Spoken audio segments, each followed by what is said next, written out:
Let's take our seats. Thank you. Thank you very much. My good friend,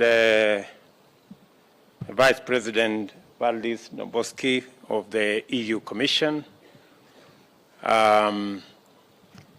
ambassadors present, our two great people, Dora and Alfred, who managed to do the hard work so that we can have this agreement in place, ambassadors representing various EU countries present, private sector members who are here, distinguished guests, ladies and gentlemen. I welcome you to this great morning, a very important occasion when we finally are putting pen to paper on an agreement that has been outstanding since 2016, when we agreed as members of the East African community to engage with our brothers in the EU with the view of having a partnership agreement. Welcome, my friend Dombrovskis, to Nairobi. I'm informed that you have been to the national park to enjoy our wildlife. I'm also told you have been to some of our flower farms to see how the fine produce that you find in Europe, where it is grown, how it is grown, by who. That's very encouraging. Nairobi is a very interesting city, as you may have known. On one side, we have a whole wildlife national park. On the other side, we have a canopy of forest in the middle of town. That is how Kenyans blend diverse elements and generate sustainable complementarity. The government and the people of Kenya acknowledge with great appreciation the cordial relations existing between the EU, represented here by great ambassadors, out of which a long-standing and fruitful partnership has emerged and grown to cover several areas of mutual interest, including trade, investment, development cooperation. And I record here that EU is the second most important development partner for Kenya after the World Bank. And it speaks to the great friendship and partnership between our two countries. We are our country and the EU. We are here today to mark a very important milestone in our remarkable partnership, the conclusion of the negotiation of the EU-Kenya Economic Partnership Agreement. I recall when we last met in Brussels, and I came in March this year. We tasked the chief negotiators to expedite the outstanding aspects of the process with a view to reaching a conclusion before June this year. This is an agreement that has been outstanding for almost 8 years. And if we had left it the way it was, it would take another couple of years. As was said here, agreements are negotiated over years, maybe decades. But the record 7 months that this agreement has been brought to conclusion with the active, dedicated, committed support and working round the clock by Dora and Alfred deserves commendation. Congratulations. Tuwapigie makofi jameni. Thank you very much. When I had an engagement with the President of the EU Commission, I did commit that the government of Kenya will do its part to make sure that we conclude this agreement before June this year. And I want to thank the two chief negotiators for being good people at taking instructions. I am therefore greatly pleased that this has been accomplished. And I want to thank the EU Director, Trade for Africa and Kenya's Principal Secretary and their technical teams. I know behind them have been many people who have put this agreement together. Today's milestone also represents a giant step forward for the East African community partners, because as my good friend has said, this agreement just sets the stage for finally bringing the East African community partner states into the agreement. And I have also issued instructions to Moses that, and I want to commit to our EU friends, that by you signing this agreement with Kenya, we also commit that we will work with our East African partner states, we will work with the 28 African states that are members of the tripartite free trade agreement, so that we can bring them on board this agreement subsequently. And hopefully we can also take this all the way to the Africa Continental Free Trade Area, so that we can build a bigger market, build a bigger consensus, and be able to do more with the populations that exist between Europe and Africa.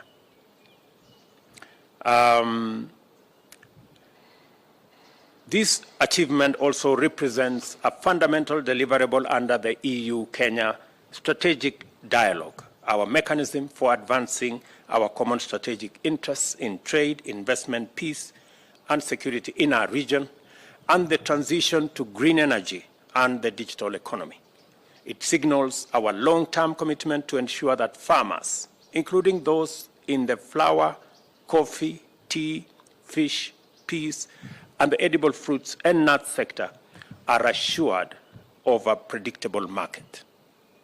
Although the EU is already Kenya's largest export destination, accounting for 21% of Kenya's total exports, the agreement we have negotiated provides significant opportunities to enhance this performance. It assures a stable market for industrialists, for our farmers, and also industrialists in the European Union that deal in machinery and mechanical appliances, pharmaceutical products, chemicals, electrical machinery, beverages, and other processed products of an assured market in our country.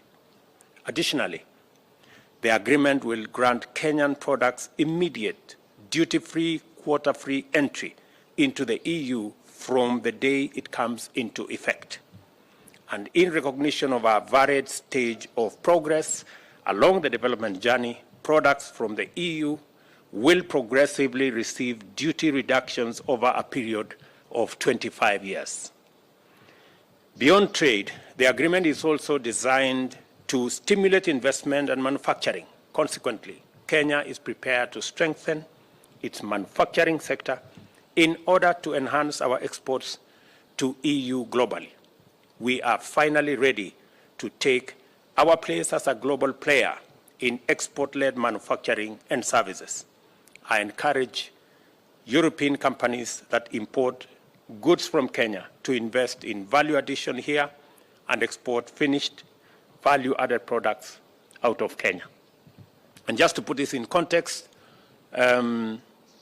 we are looking at it both two ways, that we will enhance our exports because we now have an assured, predictable market, but also we are negotiating because Kenya is now working on our manufacturing capacity, that most of the products that we export today, including our tea, including our coffee, we have to take them now through the process of value addition, processing, and manufacturing so that we can export finished products, we can derive more value, and we can put more money in our farmers' pockets. In our budget this year, we have removed taxes on packaging material to facilitate export of finished products that are packed by Kenyan and European partners working together to export our products. It is our intention to reverse our manufacturing as a percentage of GDP that has been going down. We now need to take it to 15% in the next 5 years and hopefully 20% by 2030. That commitment will be backstopped by this agreement. It gives us greater emphasis and opportunity for us to be able to do that. Additionally, it will also give us the opportunity to enhance our exports. As has been said, we've had challenges with our exports as a percentage of GDP, and this opportunity also will give us the chance to be able to enhance that. Nafikiri nitasema kwa Kiswahili kidogo, tuelewe ya kwamba hii agreement ambayo tumekamilisha kwa miezi 7 ambayo imekuwa ikishughulikiwa kwa miaka 7 na ingeendelea vile ilikuwa inaendelea, ingechukua miaka zingine nyingi. Wakati nimeenda Brussels, tumekubaliana na president wa EU ya kwamba hii agreement imeshughulikiwa kwa muda mrefu, tukamilishe kabla ya tarehe 30 June mwaka huu, na nafurahi ya kwamba tumekamilisha in time. Na sasa mambo mawili yatafanyika. Ya kwanza, tutaongeza ile mazao yetu ya kilimo na products zingine ambazo tunapeleka katika EU market. Pale katika EU market ni watu karibu nusu bilioni ambayo sasa ni soko ya taifa letu la Kenya. Na ni nchi 27 ambayo hii agreement itakuwa imewekwa sahihi kati ya Kenya na nchi 27 za EU. Na nia yetu ni kuhakikisha ya kwamba tunafungua soko kwa mazao yetu ya kilimo, kahawa, chai, mboga, maua na zile products zingine zote. Na vile vile tumeshakubaliana ya kwamba hatutakuwa tunauza mazao yetu bila ya kuongeza dhamana. Na ndio sababu vile vile tumesema sasa tutafanya partnership kati ya kampuni za Kenya na kampuni za EU ili tuweze kuwa na value addition, agro processing, manufacturing, ndio tuweze kuuza mazao yetu kwa bei ya sawa, tuweze kufanya ajira kwa vijana wetu kupitia hiyo mpango ya value addition, na vile vile wakulima wapate mazao zaidi. Na ni ya muhimu kwamba sekta ya kilimo ambayo ni sekta ya kwanza ambayo tumetambua kama manifesto ya Kenya Kwanza tuishughulikie kwa mpango huu. A further achievement of the negotiated agreement is that it anchors Kenya as a natural hub for European companies seeking markets in the EAC, COMESA and SADC, and eventually to the Africa Continental Free Trade Area. By locating your investment in Kenya, you will gain market access to the rest of the African continent. And I am pleased that we are doing this at a time when we are also advancing the implementation of the Global Gateway Africa Europe Investment Package, which was announced at the 6th EU-AU Summit in February. It will promote trade and investment accompanied by trade-related development cooperation, thereby further deepening the economic ties between EU, Kenya, boosting sustainable economic growth, and enabling us to create more jobs. It will also provide new opportunities for Kenyan and European businesses, including those in the micro, small, and medium enterprise space. Even though the negotiations are now concluded, it is important to note that the chief negotiators will now lead their teams in finalizing the text and proceed to initiate the procedures that culminate in ratification and eventually entry into force of the agreement. I call upon them to move with speed, the same speed. Maybe you can accelerate a bit so that this agreement can be implemented beginning next year. The EU-Kenya Economic Partnership Agreement also anchors a framework which enables us to direct our strategic focus towards tackling climate change and further commits the parties to take active measures to promote sustainable trade. I look forward to deepening the partnership between Kenya and the European Union in signaling to the world that trade and investment must not imperil the planet and can rather save it.